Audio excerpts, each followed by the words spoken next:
I came back from a weekend fishing trip expecting peace and silence, but instead I found my tool shed decked out with red, white, and blue bunting, a banner that read HOA Welcome Center, and Karen from across the street giving a speech from my lawn like she was running for governor. My jaw dropped so hard it nearly cracked the gravel beneath me. I didn't even get the chance to step out of my truck before a couple with a baby stroller waved at me and asked where they could get HOA-approved garbage bins.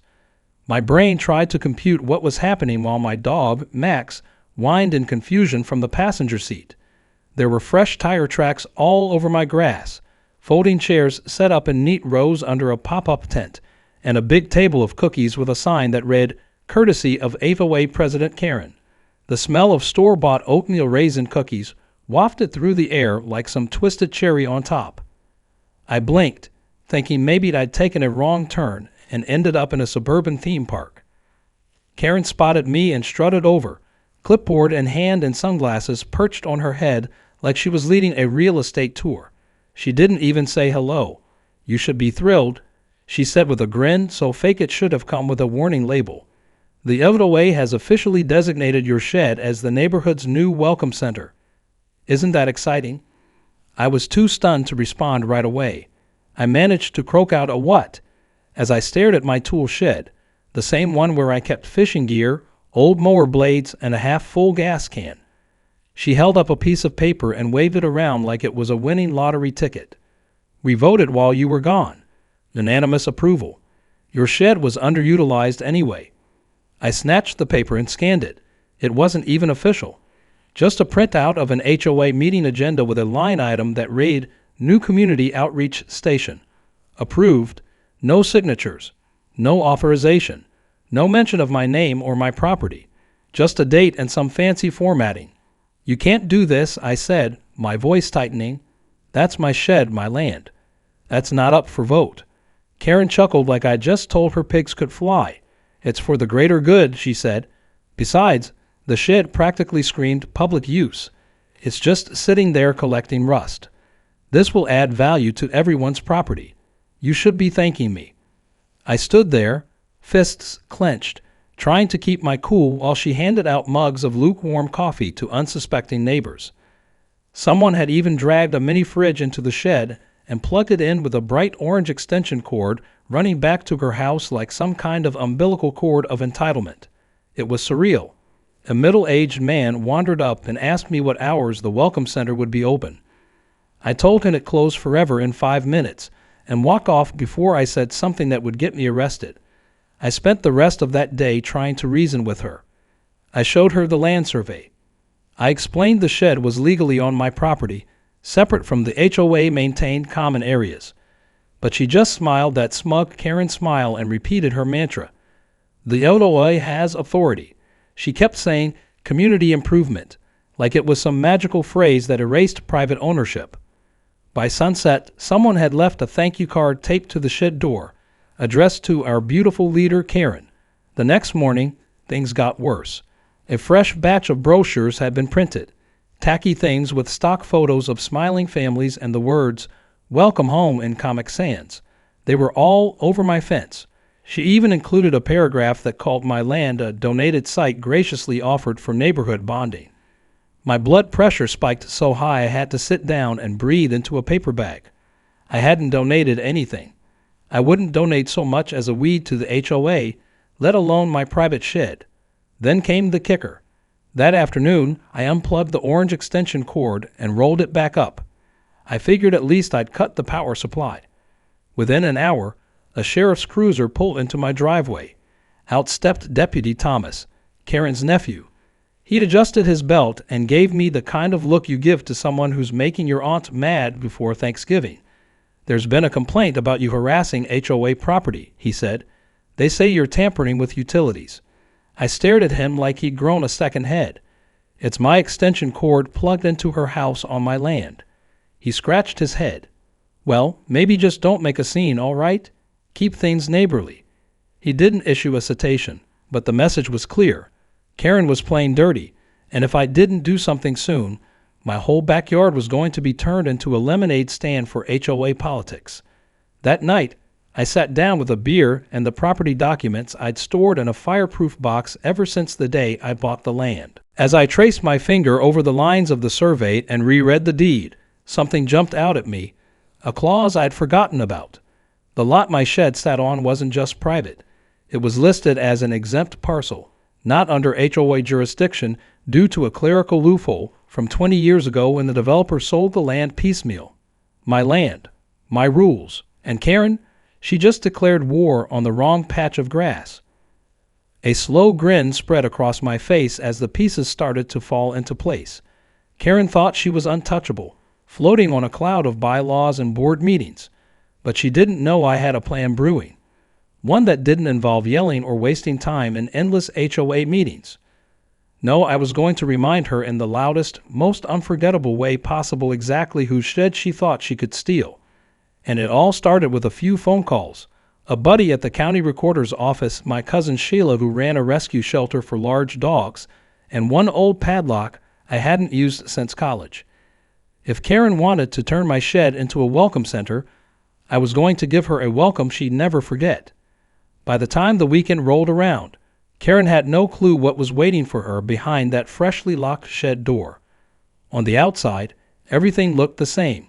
Same patriotic bunting, same hand-painted welcome sign that now tilted slightly from the wind, and the same smug aura radiating from Karen's porch as she watched new residents walk up my driveway. But what none of them knew was that the inside of that shed had been completely transformed. Where there were once brochures and folding chairs, there were now 6 large, loud, and very territorial rescue dogs from my cousin Sheila's shelter. Each one had a tragic backstory and a bark that could shake window glass, and each one had been given free rein over my shed with food, water, fans, and toys, but most importantly, a reinforced gate that kept them safely inside while still giving them full vocal access to the neighborhood. I sat on my porch with Max by my side, watching the first group of unsuspecting visitors approach the shed.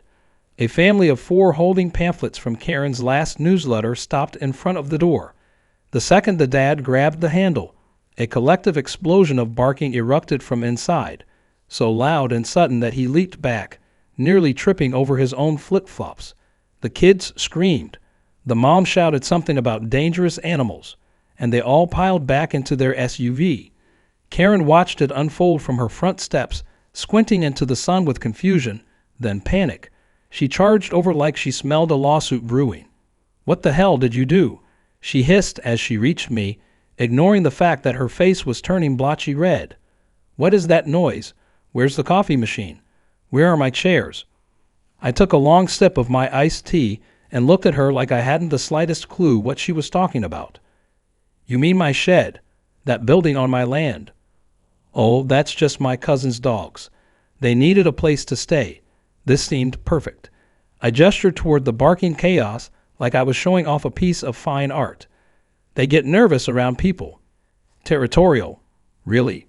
Karen's jaw practically unhinged. "You've got to be kidding me. This is a health hazard. You can't keep wild dogs in a public structure." I leaned back in my chair, not bothering to hide my grin. "Funny, I didn't think it was public. Last I checked, that shed is on an exempt parcel. Private property, all legally recorded. But you already knew that, right?" She sputtered something about bylaws and community needs, but I pulled out a laminated copy of my deed, complete with the highlighted jurisdiction exemption, and handed it to her like a birthday card she didn't want.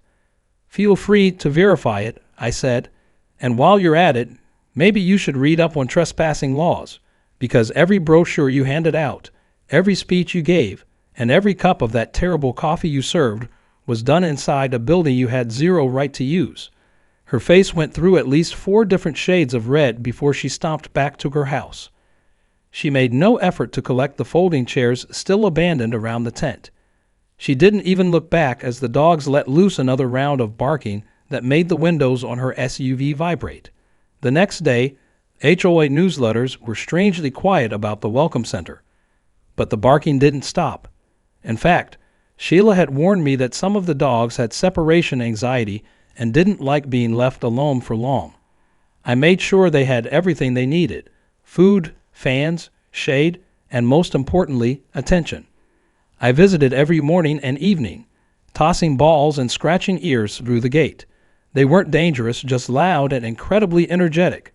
And for the record, they had all their vaccinations and paperwork in order, which I conveniently filed in a binder labeled Animal Control, just in case. Karen wasn't done, though, not even close.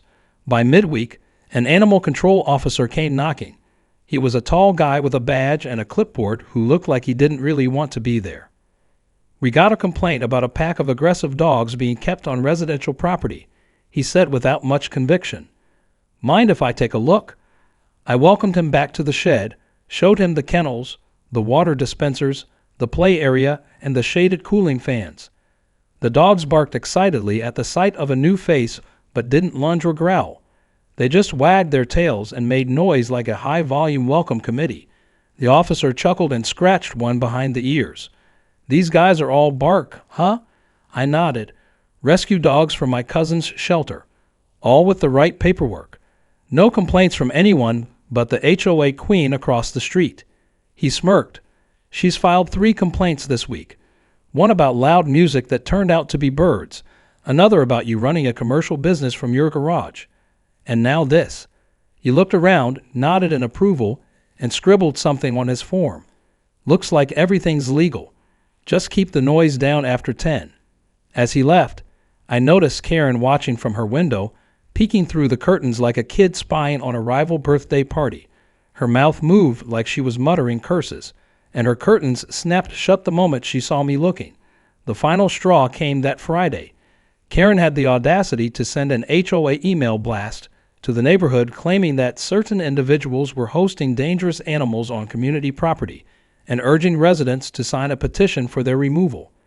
The problem was, she accidentally attached a spreadsheet from the HOA's internal budget, and that spreadsheet included a line item labeled Community Outreach Materials, $3,250 charged to a fake company called KB Public Relations.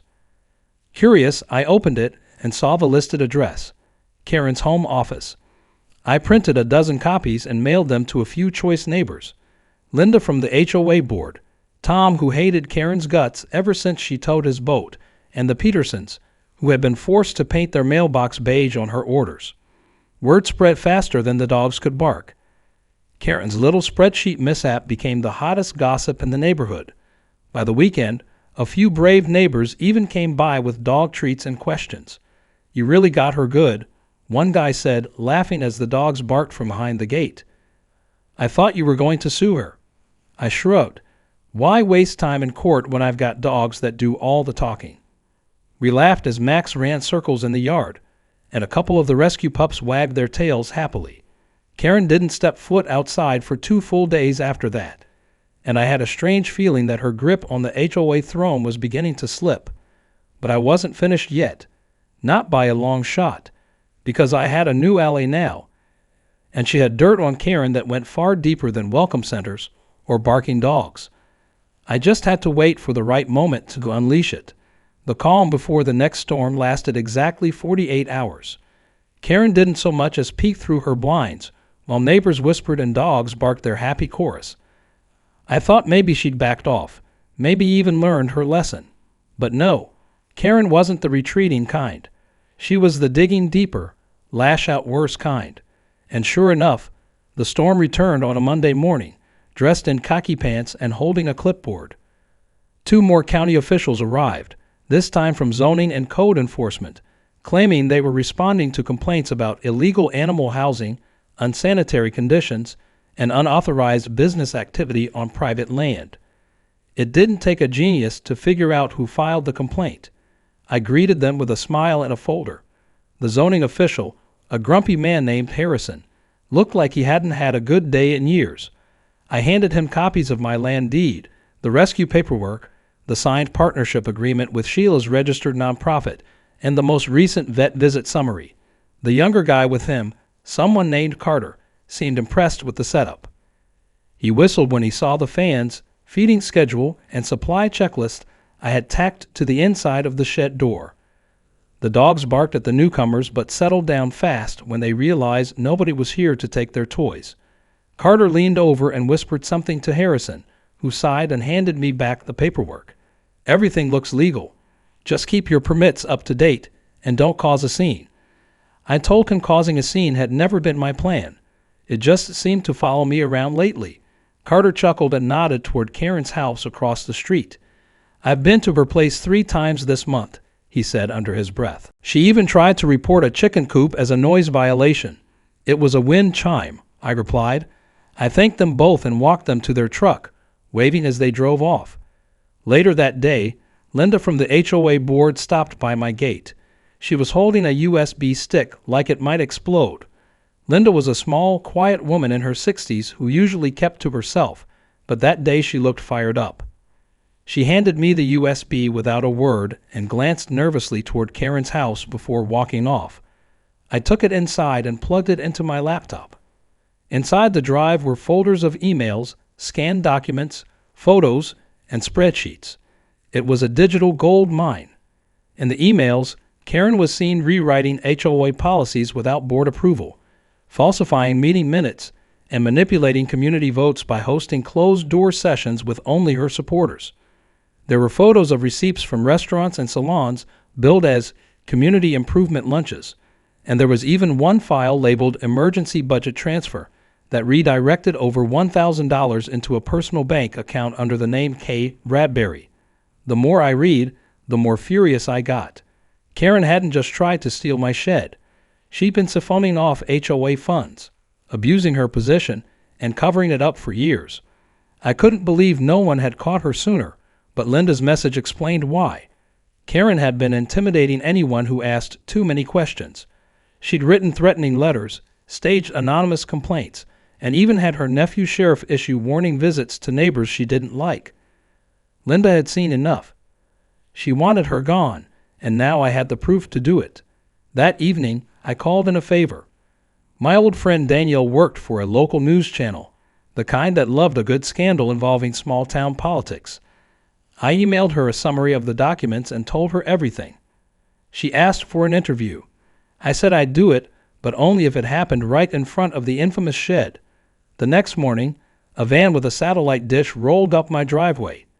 Danielle and her cameraman stepped out, both grinning like Christmas had come early. We set up near the shed, the dogs barking in the background like nature's sound effect machine, and Danielle asked all the right questions. I told her how the HOA president had illegally taken over my shed, fabricated a welcome center, and used the neighborhood's money to fund her own little empire. I showed her the deed, the zoning paperwork, and screenshots from the USB drive. I mentioned the fake complaints, the intimidation tactics, and the time she served gas station coffee to my guests. By the time the camera shut off, Danielle's notebook was full and her eyes gleamed with anticipation. "This is going to explode," she said. I hope she meant metaphorically. Karen must have sensed something, because 2 hours later, she stormed across the street like a freight train in a pantsuit. Her voice could have cut drywall. "Did you call the news? What did you tell them?" "You're slandering me. This is illegal." I stayed calm. "Actually, it's not slander if it's true. But if you like, I can show you the footage. You make a brief appearance in the background, waving at new residents. It's quite the performance." She cursed, loud enough to make a passing jogger stop and stare. "You're trying to destroy me," she spat. "You think this little circus is going to get rid of me?" I tilted my head. "Well, if the HOA doesn't remove you, the state might, for fraud and misuse of funds." That shut her up. She spun around and stomped back to her house, slamming the door hard enough to rattle the windows. That night, the news piece aired. The headline read, "Local HOA President Under Fire for Property Takeover and Fund Misuse." My interview ran in full, complete with B-roll of the barking dogs and a dramatic shot of Karen's house in the background. Danielle had done her homework. She even included interviews with 2 other neighbors who'd had run-ins with Karen over the years. One of them, old Mr. Henderson, said he'd been fined $500 for planting unsanctioned petunias. Another woman claimed Karen had threatened to remove her mailbox for being too whimsical. The next morning, the HOA office phone lines crashed from all the calls. The board held an emergency meeting that night. Karen tried to attend, but the crowd booed her out of the room before she could sit down. Linda presented the evidence. The vote to remove Karen passed unanimously. When it was over, Linda approached me with a look of quiet victory. "You did what none of us could," she said. "You stood up to her and didn't blink. We owe you." I told her it wasn't about payback. It was about principle, and maybe a little bit about watching Karen get what she deserved. Linda smiled and said, "Still, if there's anything you need, let me know." I had an idea forming already, but I kept it quiet. I still had one more chapter to finish in this story, because Karen might have been off the board, but she wasn't out of tricks, and I had the feeling she was about to make one last desperate move. The dogs, meanwhile, slept peacefully in their shed that night, blissfully unaware they were the noisiest, hairiest heroes in the whole neighborhood. Just when it seemed like peace had finally settled over the neighborhood, and the shed full of dogs had become more of a local landmark than a controversy, Karen did what Karen always did. She struck back, quietly, spitefully, and stupidly. The neighborhood was buzzing over her fall from power. She'd been removed from the HOA board. Her emails exposed. Her misdeeds splashed all over the local news. Even her allies had abandoned her, some deleting their social media accounts altogether to escape the backlash. But Karen wasn't done. Not by a long shot, because late one night, while the world slept and the dogs were drowsy in their kennels, the motion sensor alert on my phone went off. It was nearly 2:00 in the morning, and the grainy footage from the camera showed a figure creeping across my lawn, dressed in all black. I recognized the gait instantly. It was Karen. She held a duffel bag in one hand and a flashlight in the other, and from the way she moved, it was obvious she thought no one was watching. I watched in real time as she reached the shed door, paused to pull out a small bottle from the bag, and poured something into the dogs' water bowls. My heart pounded. I grabbed my keys, yanked on my boots, and drove the truck across the yard so fast the gravel screamed. By the time I arrived, the dogs were whimpering but still on their feet, their tails low and movements sluggish.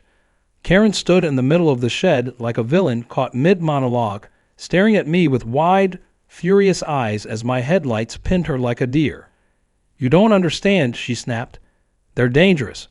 I had to shut it down. "You forced my hand." I didn't say a word. I reached into my truck and hit the siren I'd wired into the farm radio, loud enough to wake the neighbors. Porch lights clicked on one by one across the street.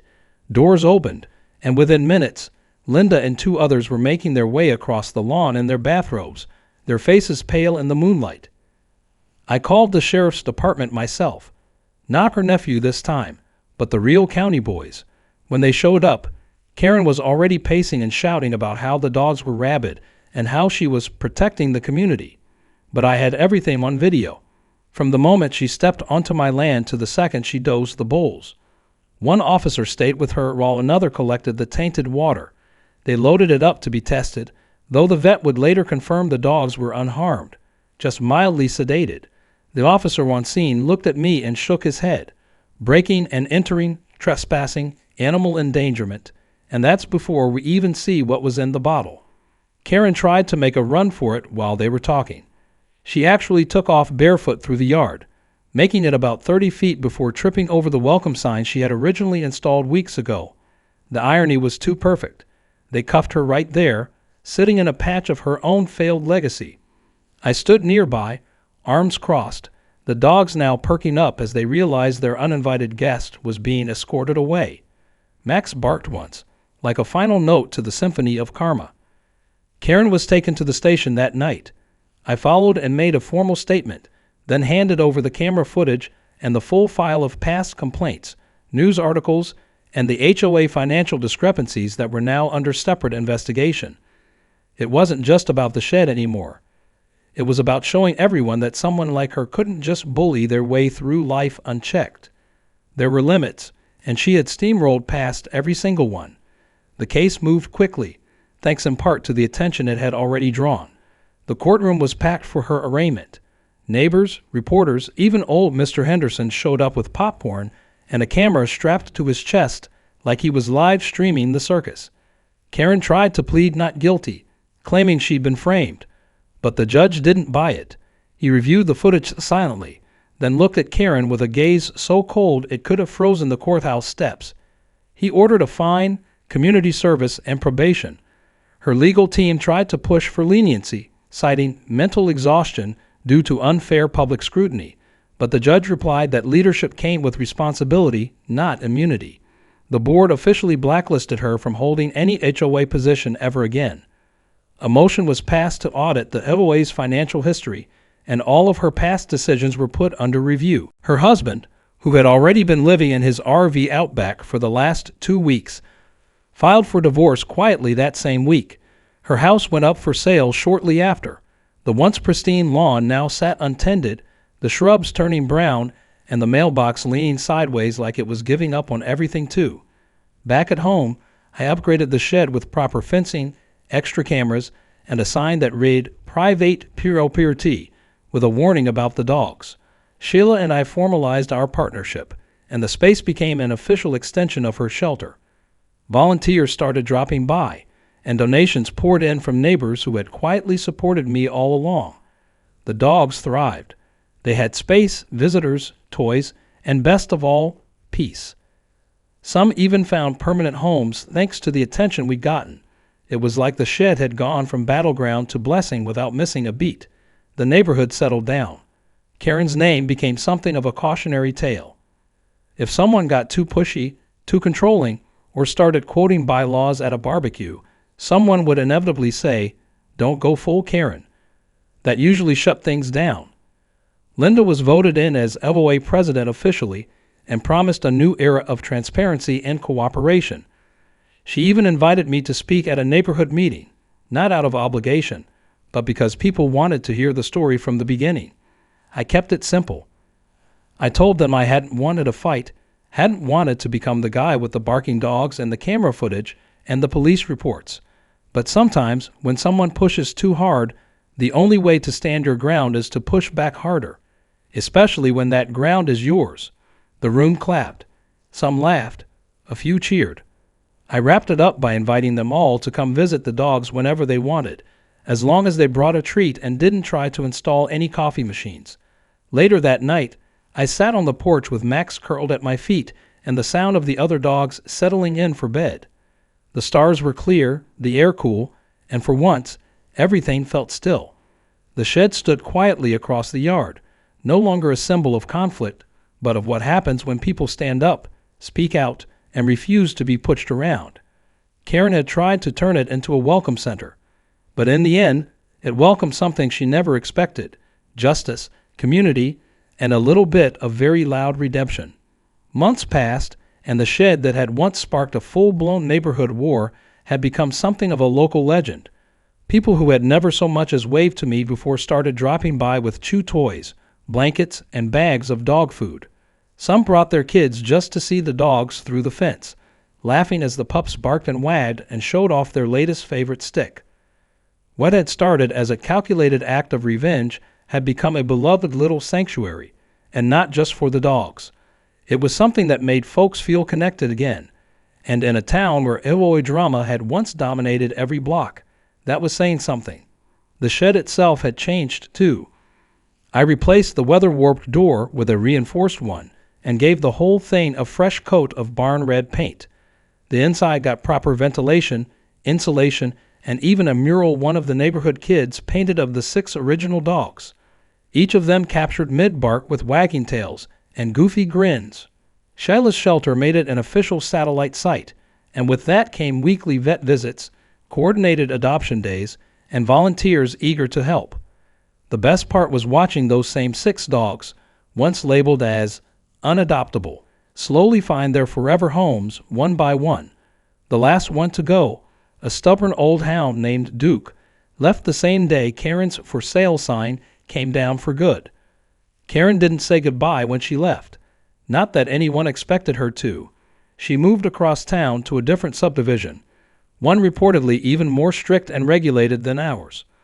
I heard rumors she tried to get on the new HOA board, but got shut down in the first meeting when someone recognized her from the news report. She still drove the same SUV, though it looked worse for wear, with one of her bumper stickers half peeled and hanging like a wilted leaf. The new owners of her house to pour out the shrubs she was always so obsessed with and replace them with native plants and solar lights. It looked better in a week than it had in 5 years. With Karen gone and the neighborhood finally breathing easier, the HOA, under Linda's leadership, started doing things differently.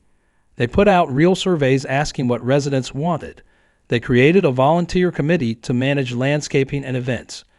Rather than assigning fines for things like mailbox paint or the shape of garden gnomes, people started showing up to meetings not because they had to, but because they were curious, engaged, and finally felt like their voice mattered. Linda even arranged a neighborhood picnic and insisted it be held in my backyard as a thank you for standing up when no one else could. I didn't much like crowds, but I agreed, mostly because Sheila brought 10 puppies in need of homes, and I knew that would keep people busy enough to forget they were technically on my property.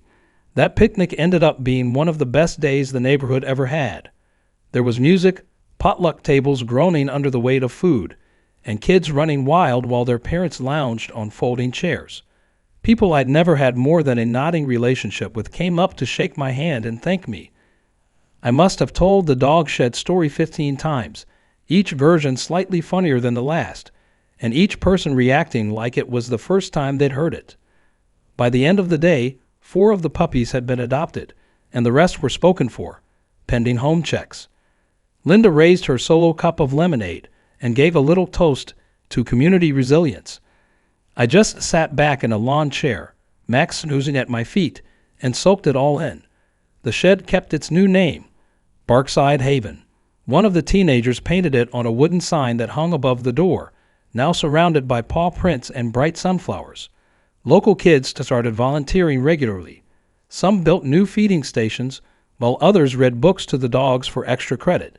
It became the place where people came not to complain, but to connect. And funny enough, some of the most eager helpers had once been Karen's biggest supporters. Maybe they just needed to see what real purpose looked like when it wasn't draped in bunting and powered by stolen extension cords.